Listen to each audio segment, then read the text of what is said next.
Hi, and welcome to MakeHaven's video on using the mat cutter.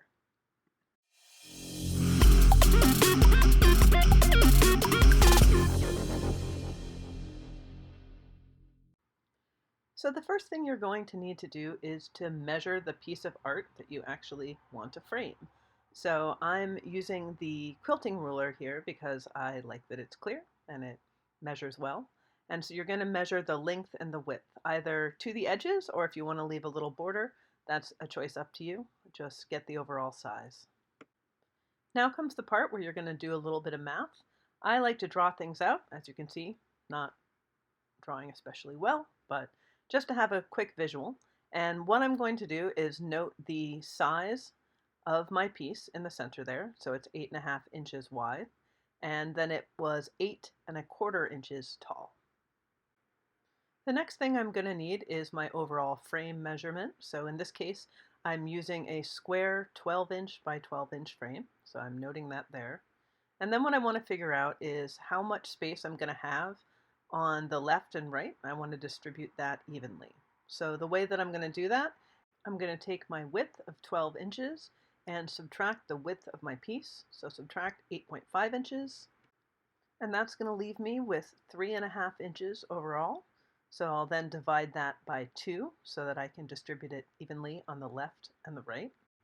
So that's going to leave me with 1.75 inches that I'm going to put on each side of my mat for my frame. And then I'm going to repeat the process just for the top and bottom. So again, I'm starting with 12 inches, which is the height, and then I'm going to subtract 8.25 inches. And that's going to leave 3.75 inches, which I'll then again divide by 2, and I will get 1.875 inches on the top and bottom, also known as 1 7/8. So the first thing I'm going to do is make my straight cuts. This isn't the beveled edge for the window. This is just getting my piece of mat board down to the 12 by 12 outer size.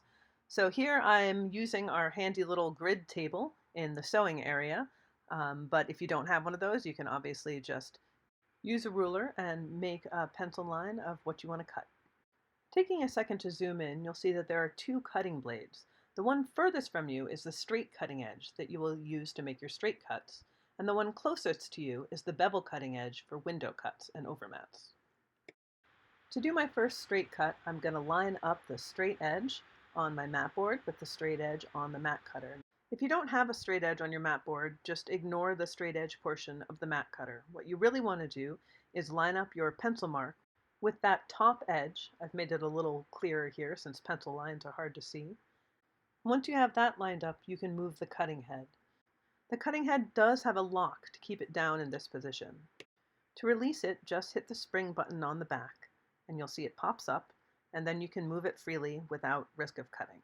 You're going to want to cut left to right, so once it's locked down, hold it firmly and move it across the board. Then you can pop that spring button up to release the blade. Next, you'll want to add your pencil guidelines for cutting the window mat. This is where our math that we did earlier is going to come in. So here I'm measuring 1 3/4 from each of the sides and 1 7/8 from the top and bottom. You can see that the key points here are the corners, so you don't need to go all the way across for those second set of lines unless you want to. When you're using the beveled cutter, you just want to make sure that all the bevels are going in the right direction. Everything should slope downwards towards the center. To make that happen, as you line up your piece, you want to make sure that the bevel is cutting with the center of your piece in the middle. So you make your first cut, edge to edge, turn your piece so that that center window is still in the middle and that you're cutting along the top edge, and again cut from one end of your line to the other. I find it helps to overcut it just a little bit, maybe 1/4 inch, just to make sure that you're completely covering that bevel. That last little bit won't really show up on the mat when you take out the center part. So again, you're going to cut that line. It's hard to see, but those are cutting along the pencil lines that I made previously. And then when you cut your last one, you want to line it up so that line is just in front of the blade, where the blade's going to go, and then cut it, push it down, move it across, and then stop just after your stop line.